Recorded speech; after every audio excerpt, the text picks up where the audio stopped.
Bueno, muy buenas a todos. En el día de hoy tengo nuevamente una charla, entrevista con una persona pues del área de la tecnología. Este es un tipo de videos, esta es una serie de videos que tengo en donde vamos a estar charlando, entrevistando a personas que nos den sus experiencias, sus puntos de vista sobre el mercado laboral, sobre diferentes temáticas que llevaremos. Entonces, bueno, estoy con John Ortiz, desarrollador, creador de contenido de YouTube y bueno, voy a dejar que se presente brevemente. Gracias, Felipe, por esta invitación, muy agradado. Brevemente me presento. Mi nombre es John Ortiz Ordóñez.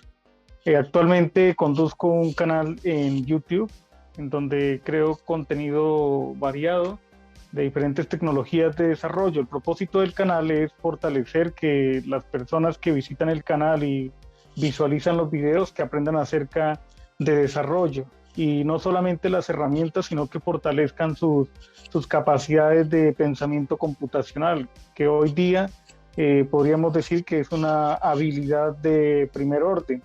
La Ujú. resolución de problemas es necesaria si trabajamos en una empresa, si trabajamos como freelancer, como desarrolladores independientes. Entonces, esa capacidad de entender problemas y plantear una solución es básicamente lo que hace un desarrollador, un programador de software, de aplicaciones y aplicaciones de diferente tipo, sean aplicaciones web, aplicaciones de escritorio, aplicaciones móviles o cualquier tipo de aplicación. La automatización es, digamos, es uno de los objetivos primarios de la programación, automatizar, utilizar Ujú. código. Siempre tengo esa la comparación que hago respecto a la primera revolución industrial. En aquel entonces el carbón y el petróleo, digamos, los inicios de la nueva era de la energía, empiezan con esos dos insumos. Hoy día en la cuarta revolución industrial trabajamos con código, eso potencializa el descubrimiento, la ciencia, eh, facilita enormemente los procesos en las empresas y también en la vida diaria de las personas a través de aplicaciones móviles, sobre todo las aplicaciones de dispositivos móviles, como menciono, que nos hacen la vida más, digamos, más llevadera en cuanto a lo que compromete en el día, en la era actual de la información.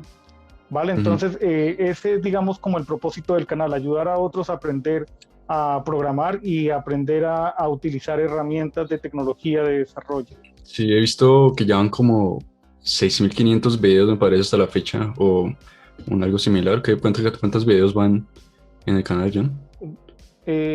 Van alrededor de unos, a ver, van como 1.000.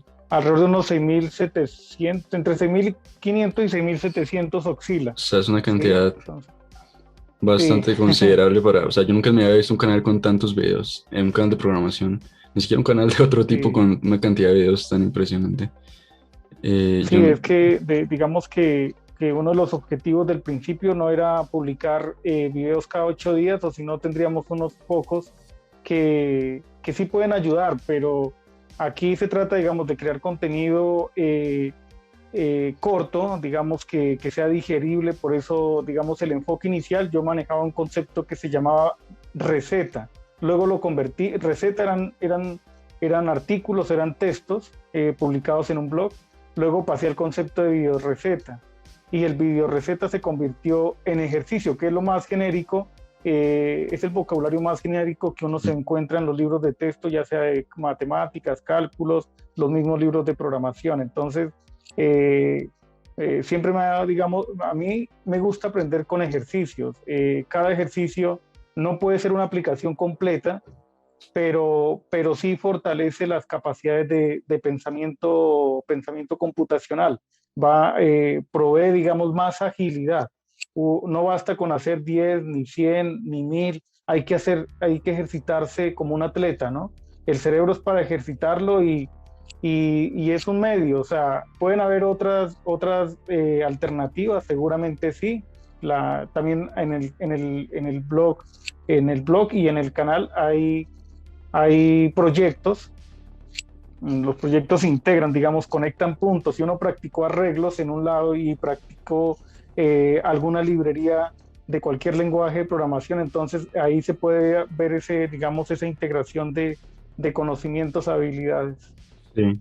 Y digamos, ¿cuánto lleva John pues en este mercado? ¿Cuánto tiempo lleva en el mundo de la tecnología? ¿Cuántos años tiene experiencia y Yo, o cómo sea, fueron sus si uno inicios?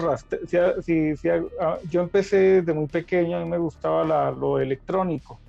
Nosotros con mis hermanos cacharreábamos, como decimos acá en Colombia, eh, destapando televisores, dañando televisores. Mm, ¿Sí? Entonces, ese, digamos, fue como entre las primeras piezas de tecnología, los juguetes que a uno le dan, ujú, que tienen luces, tienen baterías, tienen electrónica.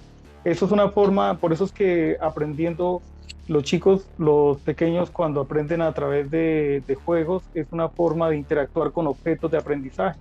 Un juguete es realmente un objeto de aprendizaje, si uno lo ve de una manera u otra.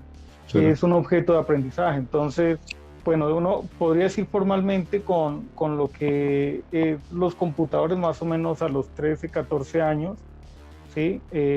Digamos que los básicos, digamos, de informática, saber manipular el dispositivo como tal, la computadora, conectar, interactuar con los diferentes periféricos, también hacer trucos. Habían unas Ujú, revistas que venían de España, esas revistas muy chéveres porque a pesar de que venían con publicaciones que eran viejas para el contexto de España, eh, sí que venían con un montón de trucos de Windows y de Linux y demás. Entonces esa es una forma de uno tener contacto con la tecnología, aprendiendo con cosas pequeñas y luego uno embarcarse con cosas más, un poco más elaboradas. claro. Entonces, digamos, yo empecé a trabajar realmente, coloquémosle alrededor de los 16 años, reparando computadores, digamos, lo que se conoce como servicio técnico. Ujú, Luego con la programación, recuerdo bien cuando salió, bueno, estaba Visual Basic, y luego al tiempo, ya cuando era más o menos 2002, 2003, en ese rango, apareció .NET. Entonces eso era un lujo de framework porque se sí, apoyaba en lo que ya era Java, o sea, toda esa experiencia de evolución de la plataforma Java, y ya después .NET, he trabajado con varias tecnologías de esa plataforma, y hoy día, como mencionaba, en el canal hay, digamos, contenido de Java, de JavaScript, de Python, ujú. de C Sharp, de C++ y otras tecnologías, frameworks, etcétera. Y Entonces ahí el ya, contacto ha sido desde muy temprano, claro, y digamos así en general.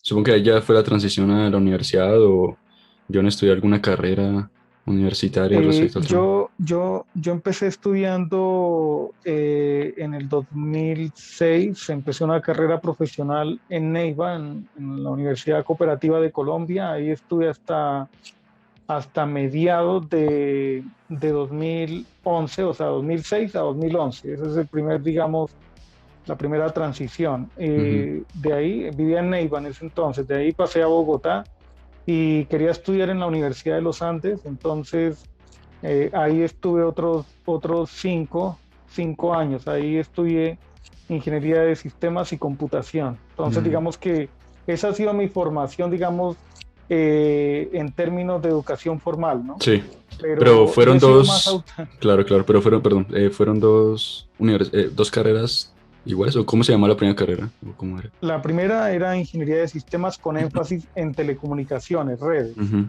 ¿sí? Y la segunda ya sí, más con enfoque en computación, ah, vale, vale. ¿sí? Y las dos las terminó completamente. Sí. Vale, vale. ¿Y qué más? Y vale, y ya fue que comenzó pues la educación, como me decía, Sí, autodidacta.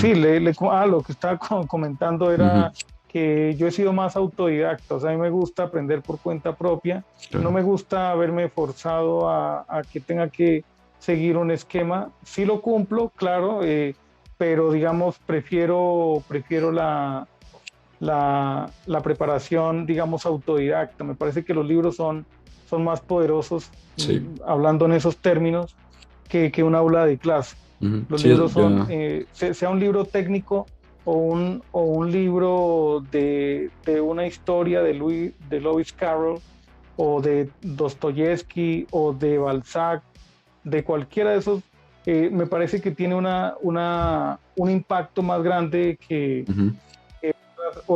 digo, lo cuento, digamos, desde el ámbito personal, ¿sí?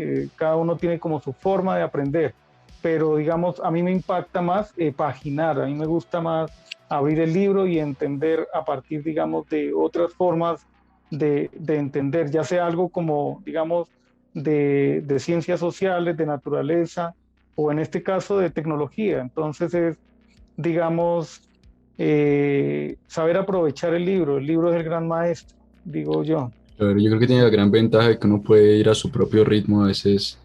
Bueno, ya hablaremos más adelante específicamente sobre este tema, sobre el sistema educativo y la Ah, tecnología. listo, genial. Pero sí, yo también creo que es como esa cuestión de que tiene la ventaja de que uno puede ir al ritmo propio y es a veces complejo llevar el ritmo a 40 personas al mismo tiempo y demás.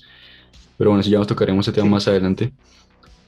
John, pues sé que es MVP de Microsoft. Pues quería que nos contara un poquito sobre eso, qué es realmente ser MVP de Microsoft y cómo alcanzó pues este reconocimiento. Ah, ok, sí, buena pregunta. Previo al año 2005, yo publicaba en el blog, en mi blog de tecnología, ahí publicaba artículos específicamente, sobre todo eran de C Sharp, de tecnología de la plataforma .NET. Eh, Alguien monitoreó, digamos, se llama Juan Carlos Ruiz, él actualmente creo que trabaja en Microsoft, él era el MVP líder para Latinoamérica. Mm. Es una persona bastante empeñada, bastante dedicada a la tecnología también. Él monitorizó mi actividad en el blog. Entonces me invitó a charlas, me invitó a, digamos, como a a las comunidades técnicas, a las charlas que se hacían en universidades, en las mismas oficinas de Microsoft allá en Bogotá. Entonces fue como el primer, digamos, y, y digamos, personalmente, digamos, la primera, en las primeras ocasiones, digamos que empecé a entender que era el programa MVP, era mientras que estaba estudiando en los Andes, porque mucha gente, o sea, se hacen charlas acerca de tecnología, de nuevos avances, entonces esta gente visita las universidades Mm. o visitaba con los cambios que han habido, ¿sí? Entonces, eh, esos son los primeros contactos para convertirme, digamos, o para recibir más, convertirme, para recibir ese galardón de Microsoft, que hay diferentes categorías, está inclusive en Office, en Excel, en Power BI, inteligencia artificial, desarrollo, Visual Studio, hay un montón, o sea, las categorías hoy día son tan amplias que Microsoft, digamos, ha logrado, digamos, atraer a muchas gentes, a muchas personas eh, del mundo de la tecnología. No necesariamente tiene que escribir código. Hay gente que es muy dura en Excel. Bueno, sí hay que escribir código, pero son unas habilidades que comprometen más análisis de datos que escribir automatizaciones con código, más que rutinas. Entonces, y hay gente también digamos, en analítica de datos. El campo es bastante amplio. Entonces, ese digamos que es como el recorrido. Tuve el galardón durante 3 años, ahora soy MVP Reconnect, que es como una categoría especial. Durante el 2015, 2016, 2017 tuve el galardón MVP, lo que es el galardón, y ahora estoy en la categoría MVP Reconnect. ¿Sí? Entonces, fueron 3 años, digamos, continuos de MVP y ahora tengo la modalidad MVP Reconnect. ¿Sí? Entonces, Microsoft, digamos, en ese aspecto es bastante, digamos, provee de herramientas para trabajar. Si uno es MVP, Microsoft le ofrece muchos productos gratuitos, entre ellos la descarga prácticamente de todos los productos que ellos tienen, digamos, en la industria, desde Windows, Mm. Office, las herramientas de CRM, mejor dicho, casi todo, Project, lo que sea. Entonces, ofrece beneficios para quien quiera convertirse en MVP, va a contar no solamente con la categoría como tal, sino que va a tener más herramientas de aprendizaje y de ayudar a otras personas. Claro, me dice que hay muchas áreas de MVP de Microsoft específicamente. ¿Usted en cuál fue la que fue galardonada? ¿Qué tecnología o...? Visual Studio y tecnologías de desarrollo. Entonces eso abarcaba, digamos, toda la plataforma Visual Studio. Eh, Antes, digamos, antes de esa categoría, Microsoft daba el galardón por manejar, digamos, a un nivel profesional C Sharp. O sea, había el galardón de MVP en la categoría C Sharp. Hoy día, digamos, ellos va evolucionando, cambia el mercado, cambian las demandas. Entonces, como que hay categorías muy específicas y lo que hacen es generalizarlas porque alguien que maneje desarrollo profesional en C Sharp básicamente puede transitar a, por ejemplo, a Visual Basic.net o cualquiera Ujú, de los lenguajes de los lenguajes, digamos, estándar que maneja .NET. ujú. Sí, Sí, precisamente. señor.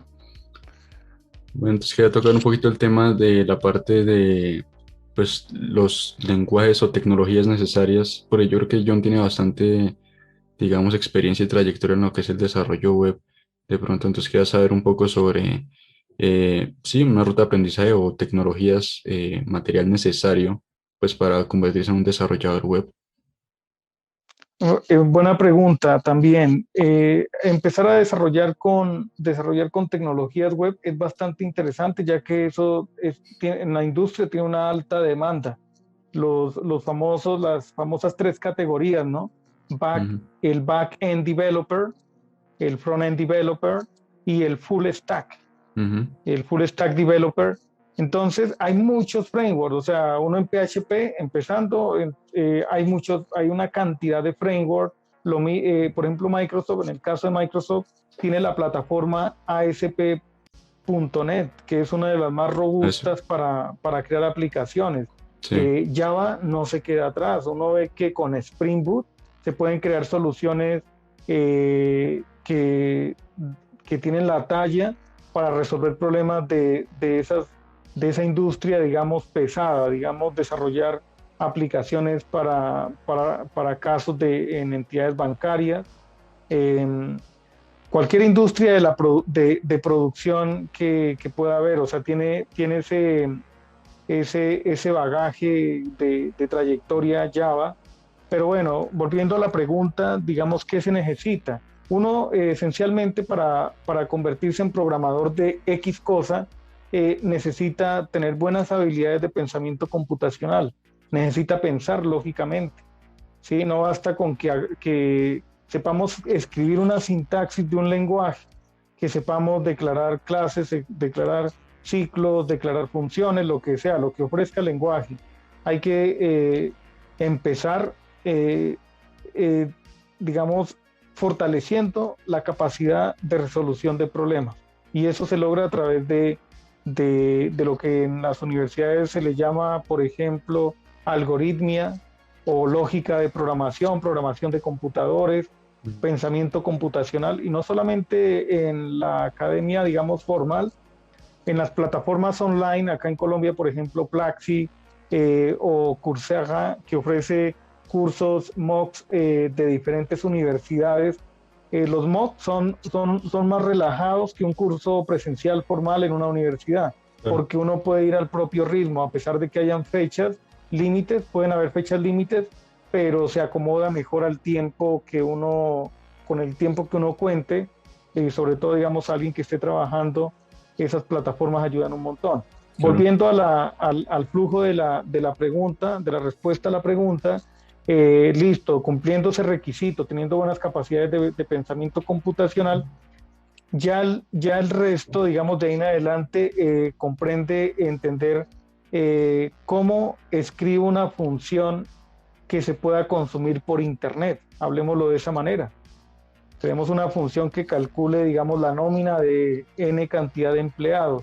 Yo tengo que pensar cómo transmito esa información desde los frontales, es decir, desde el navegador, sí, desde el navegador hasta un computador que está en algún lugar del mundo. Entonces, herramientas existen. Entonces uno dice, bueno, ¿con qué puedo empezar?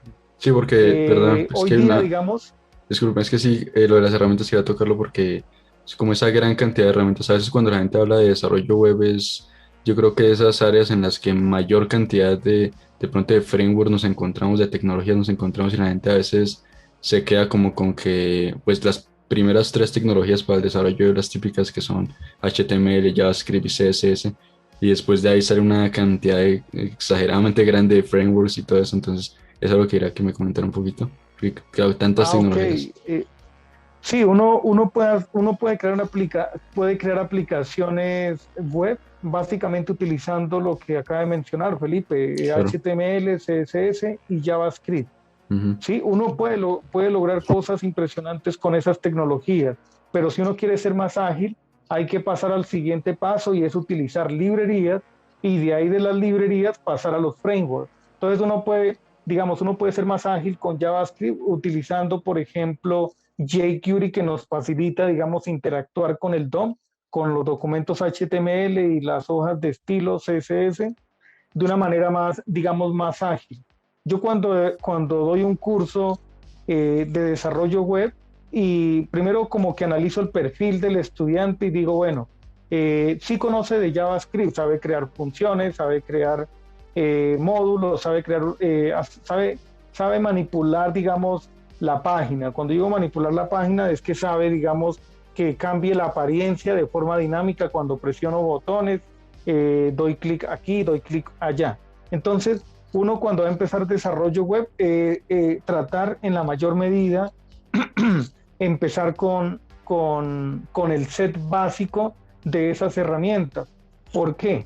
Yo he tenido experiencia de primera mano, digamos, he tenido estudiantes que empiezan y quieren empezar ya y quieren meterse con un framework, por decir como Angular, Vue. Está bien, yo no digo que esté mal, si lo logran, chévere, pero pasa que eso genera una curva de aprendizaje mayor porque hay que aprender, por un lado, sea JavaScript o TypeScript, y luego entender cómo el framework logra automatizar cosas que antes se hacían a mano Sí, con el JavaScript. Si yo entiendo cómo se hacen a mano, me va a quedar más fácil saber o entender cómo la librería o más aún el framework logra automatizar, por ejemplo, hacer inyección de dependencias, como en el caso, eso lo logra muy fluidamente Angular. Entonces, si yo quiero empezar, cuando lo dicen desde cero, hay que empezar con el tooling, con la caja de herramientas que es más fácil de llevar. Yo no voy a comprar o voy a adquirir una caja de herramientas donde ya hay digamos, un conjunto de herramientas que son muy sofisticadas y que requieren un conocimiento previo. Si lo logro bien, o sea, si lo logro bien, si logro entender todo ese engranaje que involucra un framework, está bien, pero normalmente, digamos, hablemos del público en general, a todos nos cuesta esfuerzo en una u otra medida meternos en el mundo del desarrollo web, porque sí. hay mucha tecnología, lo que usted mencionaba ahora, Felipe, hay muchas tecnologías que, o sea, todos los días emergen nuevas librerías, nuevas versiones, y el cambio es imparable, es inexorable. Entonces, eh, empezar con lo básico. Yo inclusive hace mucho tiempo, por allá como por el 2002-2003, yo hice cursos con la W3C, o sea, la organización, el consorcio que se encarga de velar por la evolución de la web, la W3C. Ujú. Y era muy chévere porque quien dictaba el curso era alguien que trabajaba directamente con esa organización, que es una organización internacional que vela, como he dicho, por el bienestar de la evolución de esas tecnologías. Y ellos no empezaban, venga, descarguemos Angular, descarguemos no sé qué framework, Vue, Sí, Meteor. Amber, cualquiera de esos, o sea, uno se puede quedar toda la tarde hablando de framework, no es el propósito, pero el listado es enorme. Claro. En ese tipo de cursos, ellos se enfocan más en conocer el estándar, en conocer lo esencial de la tecnología para relacionarnos, para que la evolución como profesionales, como codificadores, programadores, developers, sea más amena, porque ellos parten de lo que es fundacional, inclusive el curso, esos cursos, si no llevan la palabra foundational, lleva la palabra essential. Esos cursos se encuentran en EDX, uno busca por W3C, y ahí aparecen todos los cursos, uno los puede auditar, o sea, es gratis, o puede pagar por los certificados, que también es una buena opción para la formación, digamos, así como autodidacta, ¿sí?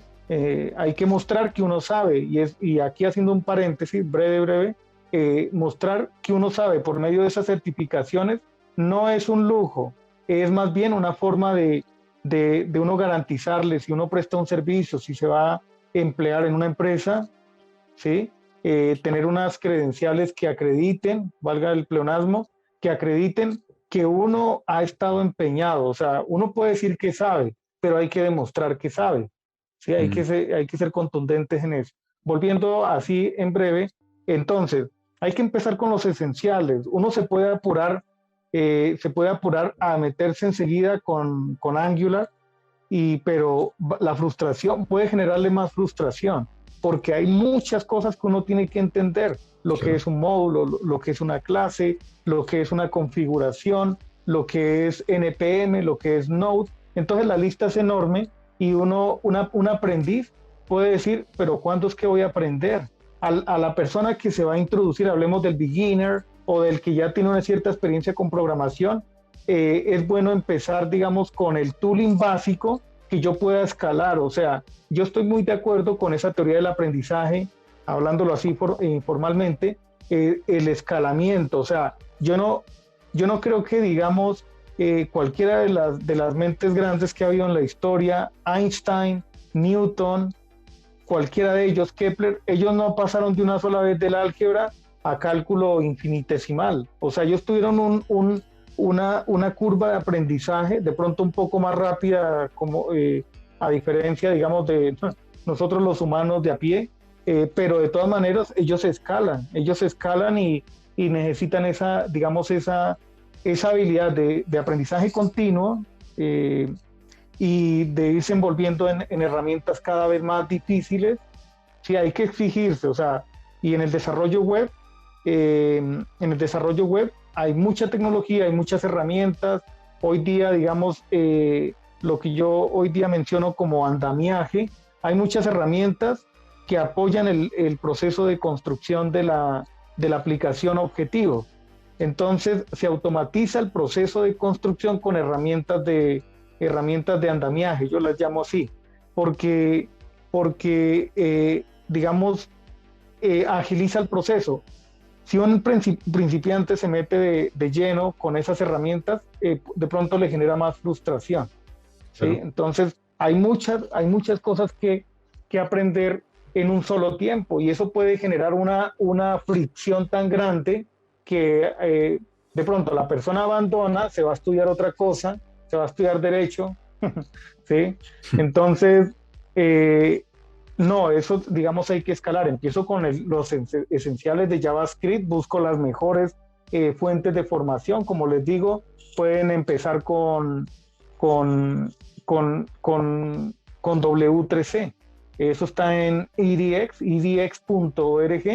Ahí encuentran cursos muy buenos, y otras plataformas. Uno puede averiguar, digamos, cuál es el curso, ver el currículum, el syllabus, y mirar qué es lo que más se ajusta, y ojalá que sea guiado por proyectos, que eso le da a uno una sensación de aprendizaje. Si uno se queda creando funciones simplemente, venga, vaya, sume matrices, venga, multiplique matrices, apliquemos la regla de Kramer, saquemos la matriz adjunta, la inversa, lo que sea. Eso es importante, o sea, aprender esas operaciones es importante porque le da a uno capacidad de pensamiento computacional, pero en un proyecto se involucran funciones, módulos, clases, librerías, entonces eso ayuda un montón. Sí, precisamente. Pues entonces ya como, digamos, resumiendo lo que me acaba de comentar, es comenzar por las bases, ¿no? Comenzar, y ya dado que hablábamos de la cantidad de frameworks y tecnologías que existen en el desarrollo web, pues entonces siempre comenzar con, pues con los lenguajes base, digamos, en comprender bien JavaScript, comprender bien HTML antes de saltar a todas estas tecnologías y que son tantas tecnologías que entonces puede de pronto alienar a una persona como estresarla demasiado, entonces pues sí, como que tomar un poco con cautela esta cuestión de las tecnologías y sería como aplicarla de pronto, de pronto aprender la tecnología de acuerdo a, pues a la necesidad, ¿no? A qué parte se quiera ir y demás. Entonces, pues tenía otra pregunta que era, pues ya que estamos tocando la parte de las tecnologías, ¿qué, qué tecnología o qué lenguaje de programación considera que actualmente en 2021 es el que está pegando más fuerte o el que digamos tenga mayor trascendencia en el mercado actualmente? Eh, digamos, por el amplio paradigma, empezaría, digamos, con Python. Sí, si uno lo ve desde ese punto de vista, o sea, en qué contexto los puedo aplicar? Con Python uno puede crear aplicaciones web, puede crear aplicaciones de escritorio. Hay herramientas para transpilar, o sea, pasar de tener código Python y convertirlo en una aplicación móvil. Hay herramientas para eso, ¿sí? Hoy día, digamos, hay gente que está muy empeñada en inteligencia artificial, analítica de datos, análisis de datos. Eh, ese lenguaje, digamos, tiene esa capacidad de multiparadigma, de ser multiparadigma. Y lo otro elegante, digamos, de Python es, digamos, su facilidad de aprendizaje. Y ahí mismo yo creo que hoy día, digamos, la competencia paralela, digamos, a la hora de aprender, yo digo, aprenda JavaScript o aprenda Python. Cualquiera de las dos opciones está bien, o sea, va a tener salida. O Ujú. sea, aprendiendo cualquiera de los dos o los dos en paralelo, usted va a tener, o sea, son lenguajes que tienen, eh, uno podría decir, sostenibilidad. Tienen sostenibilidad porque no son lenguajes. Python lleva casi 30 años y vea, hoy día se utiliza más que en sus inicios. 30 años, o sea, eh, igual JavaScript, si no estoy mal en fechas, es más o menos, coloquémosle así por redondear, el año 95, para no ir a comprobar para no ir a verificar en un histórico. Más o menos 95, estamos en el 2021, entonces son prácticamente, hablemos de 30 años, sí, así redondeando. Entonces, cualquiera de los dos lenguajes, porque si usted aprende JavaScript, también va a poder desarrollar aplicaciones de escritorio, aplicaciones móviles, aplicaciones, si no es repetido, bueno, escritorio, móvil, desktop, eh, y muchas, se puede crear uno puede desarrollar del lado del servidor con Node.js. Entonces, si uno aprende JavaScript y uno empieza a aprender, digamos, este mismo año JavaScript, en 5 años, en 10 años lo va a seguir utilizando. Eso tiene, digamos, como sostenibilidad. Y además que si usted no quiere, si se cansó un día del desarrollo back-end, fácilmente le queda mucho más fácil hacer la transición a desarrollo móvil o a desarrollo desktop, a cualquiera de esas, digamos, áreas. Entonces, para ¿Por qué? mí, ¿Por qué eh, considera John eso que es más fácil hacer la transición una vez ya se tiene ese conocimiento en estos lenguajes? Pues tenía entendido que los lenguajes más fuertes de pronto de desarrollo móvil eran Java, Kotlin, entonces como Python. sí, bueno, eso también depende de otro factor, digamos, el tipo de aplicación. Si yo voy a hacer, digamos, un videojuego, lo mejor es utilizar las API nativas, o sea, los lenguajes nativos, porque va a tener mayor control del hardware. Mm. Pero si yo quisiera hacer una aplicación tipo Mercado Libre, que eso lo tomo como referencia, no le estoy haciendo publicidad a Mercado Libre, eh, se puede lograr, por ejemplo, con React Native. Uno entra al showcase, a la lista de aplicaciones o las aplicaciones que se han desarrollado con React Native o un equivalente. Esas aplicaciones son bastante profesionales. Y veamos, por ejemplo, esta aplicación de comunicación, se me olvida el nombre, la del robocito. Eh, esa se llama, se me olvida el nombre, vaya. ¿De qué es? Básicamente es una aplicación como tipo chat que permite crear comunidades, empieza por D, así que, y la uso. Yo no sé por qué ahorita hay cortocircuito. Ujú. Eh, esa aplicación es compleja y esa aplicación está desarrollada con estos frameworks basados en JavaScript. ¿Sí? Entonces, si nosotros queremos crear una aplicación, por ejemplo, hablemos en un sentido de llevar una contabilidad básica en una contabilidad, esas aplicaciones se pueden crear con ese tipo de herramientas. A ese tipo de aplicaciones se le conoce como aplicaciones 2D. Se les conoce como 2D porque básicamente son formularios, son casillas de configuración, campos de configuración y, y se comunican con APIs, entregan y reciben datos. Entonces son muy fáciles de componer, no requieren. Pero si quisiéramos desarrollar un videojuego como esos videojuegos como Free Fire o Ujú. equivalentes, entonces sí se necesita, digamos, un framework que ojalá tenga la mejor cercanía con con el hardware, o sea, unas APIs, unas librerías que tengan mayor contacto con el hardware del dispositivo. Y eso se logra, digamos, con los lenguajes nativos de la plataforma, como Swing en iOS o Mm. Java o Kotlin para Android. ¿Sí? Entonces, uno no dice hay personas, por ejemplo, que están desarrollando aplicaciones como, digamos, calculadoras que realizan, por ejemplo, la medición de la humedad del suelo. Eso toma unos datos en un formulario, le da la información y lo están creando. Con Qt uno puede crear aplicaciones móviles utilizando como lenguaje de programación C++. Pero yo creo que está de más, o sea, no es necesario, no es necesario empezar, digamos, como recurrir a esas herramientas tan rígidas o tan exigentes a la hora de aprender. Yo me voy por ese lado también, porque manejar C++ es más de ingenieros. Mm. C++ es exigente. Entonces, si lo aprende a hacer eso con JavaScript o con Java o con esas otras plataformas de desarrollo móvil, quizás le sea más ameno y en menos tiempo pueda sacar ese producto, montarlo en una de las tiendas de aplicaciones. Mm. Hablando de eso, John tiene algunas aplicaciones en la Play Store o ha desarrollado alguna aplicación Yo móvil. prácticamente, digamos, he apoyado digamos, a otros desarrolladores. He prestado el servicio de asesoría. Ahí en la Play Store hay una aplicación de automatización industrial en donde así en resumen, ¿no? Ujú. Es una aplicación Android que se conecta a dispositivos inalámbricos y extrae información de sensores. Esa es una.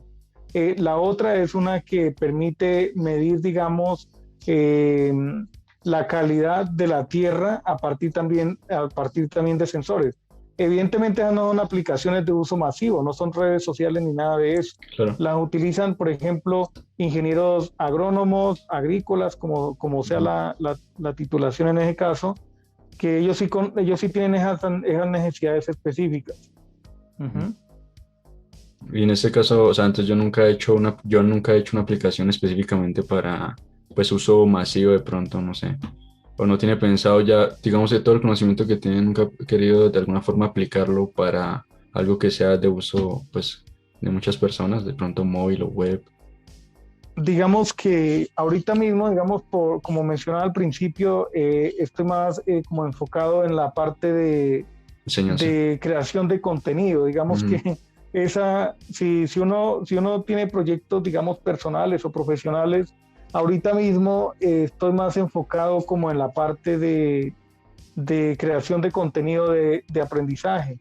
Ujú. Lo que ocurre es que a mí me gusta, digamos, como inclusive la tesis con la que yo me gradué se titulaba Metacognición para los procesos de aprendizaje. El resumen del título, estoy diciendo, porque era un título enorme, es metacognición. O sea, utilizar como la metacognición es una herramienta de las neurociencias. La metacognición nos ayuda a aprender mejor, inclusive nos da algo que se llama autogogía. La autogogía es el aprendizaje autodirigido, autónomo. Entonces, yo en la tesis de grado mía no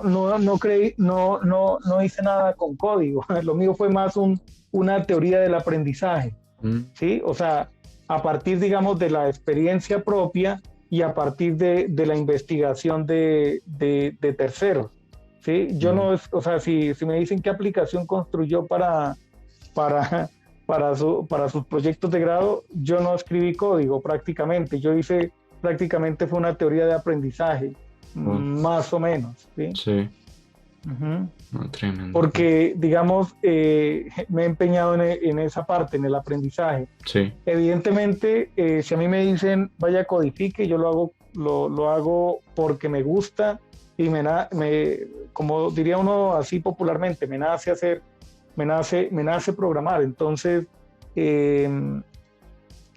digamos que ahorita la forma de llegar a muchas personas, si lo resumimos, es el canal. Afortunadamente, hay gente que a uno lo maldice por las redes sociales, ¿sí? Hay gente que es patán, o sea, hay mucha patanería. Por eso es que decía un escritor colombiano, Internet es un basurero, ¿sí? Entonces, ¿por qué? Porque hay gente que habla basura, y entre la forma de hablar basura es insultar a los demás. O sea, si por ejemplo, las personas que estén viendo este video, de pronto no le caemos bien, empezando por el aspecto apariencia, sí. Pues pase a otro video, cómodamente. O sea, no tiene que hacerse un doctorado para pasar a otro video. Claro. Omita. Yo aprendí eso de mis padres, que si algo le genera problemas, enfréntelo, o sea, respetuosamente. Si ya ve que la otra parte no ayuda, pues mire, el mundo es abierto a posibilidades. Entonces, eso, digamos, eso de forma masiva, volviendo al tema de cómo llego a muchas personas, Felipe. Sí, ahorita mismo el canal, si se van a computar el número de suscriptores que tiene, yo no me mido por número de suscriptores, pero si uno toma esa medida, ahora es pequeño el canal. Son redondeemos hacia arriba, hagamos un mat.sil y eso da 17,000 aproximadamente. Son 17,000 suscriptores. Entonces, el afán mío de llegar a muchas personas es ayudar por medio de estas tecnologías. Yo podría crear yo a veces digo, pero ¿por qué no me creo una aplicación móvil para aprender? Eso lo he pensado, Felipe. Es decir, una aplicación móvil en donde yo pueda embeber los videos de YouTube, los que tengo, y crear un mecanismo de gamificación, es decir, que a medida que vaya probando, que vaya pasando, transitando los videos, vaya ganando puntos o poniendo ejercicios intermedios, no los que ya están en los videos, claro, y eso podría generar como una experiencia aún más enriquecedora. Claro. Lo he pensado, pero digamos ahorita estoy con un montón de cosas, también digamos, estoy siguiendo varios libros, como le comentaba en un principio, entonces estoy empeñado, parte, digamos, laboral, yo, digamos, me tomo una parte del día para trabajar, otra parte para estudiar, otra parte para leer en las mañanas sobre todo, y también para publicar publicar videos en el canal. ¿Sí? Sí, no, esa parte, esa idea de la aplicación sería muy genial. Esa idea de gamificarle el aprendizaje es muy interesante, la verdad, pero a veces sí se ve el aprendizaje un poco cuadriculado, pero a veces yo utilizo como, no sé, cualquier técnica tipo que gamifique, que facilite el aprendizaje, tipo técnica Pomodoro, que 25 minutos y luego descanso, al menos como que facilita a veces más un poquito el aprendizaje. Es muy interesante eso. Entonces, Sí, y realmente es muy recomendado. Yo, mire, yo recomiendo un curso que hay en la plataforma Coursera, que es de la Universidad de California, San Diego.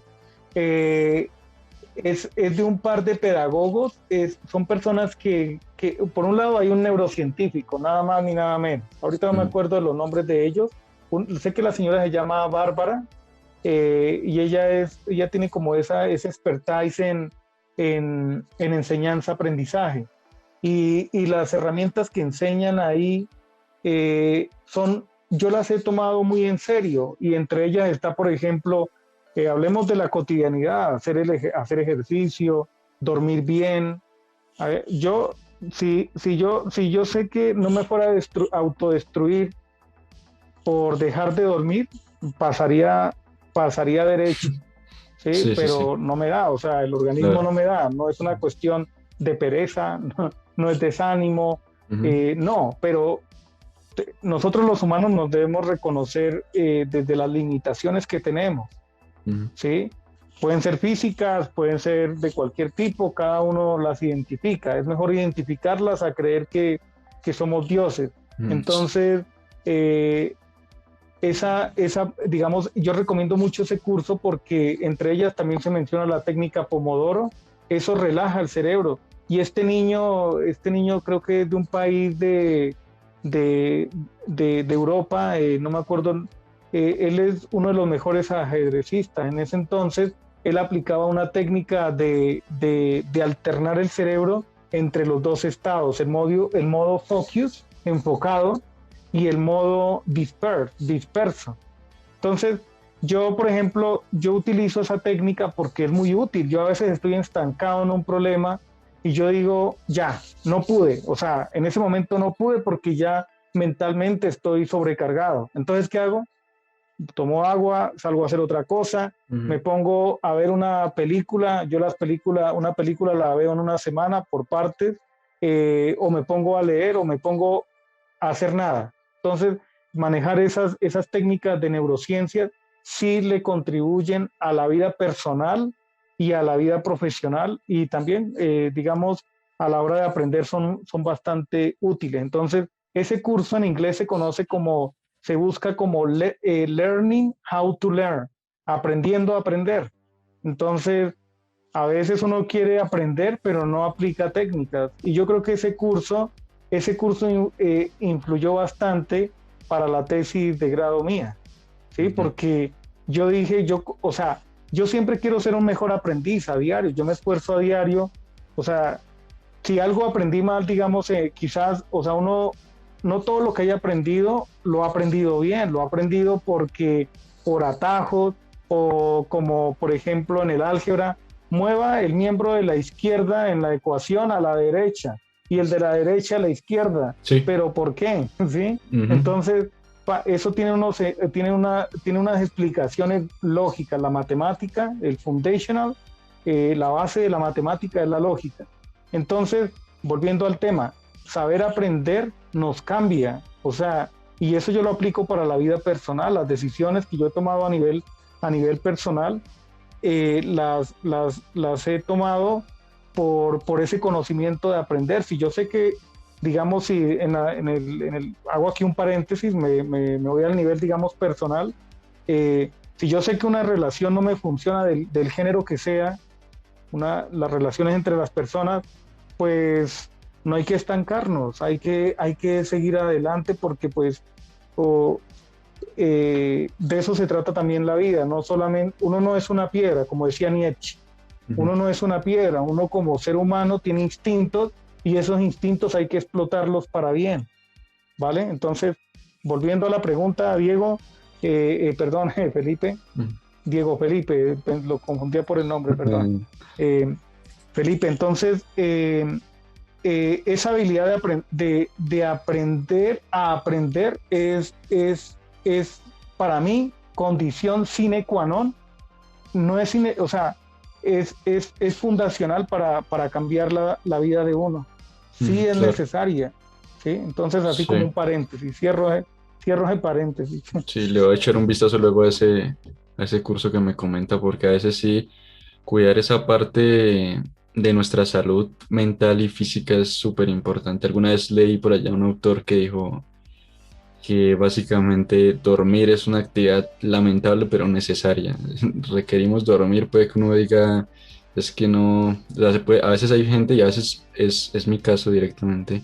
No me agrada la cuestión de dormir, pero Sí, no me agrada la cuestión de dormir, irme a dormir, simplemente no me gusta nada, pero es una actividad necesaria, es una actividad necesaria y hasta que uno no duerma pues, sus 8 horas, sus 7 horas, lo que sea, pues uno no va a sí, rendir de la misma forma, entonces sí que es necesaria esa cuestión.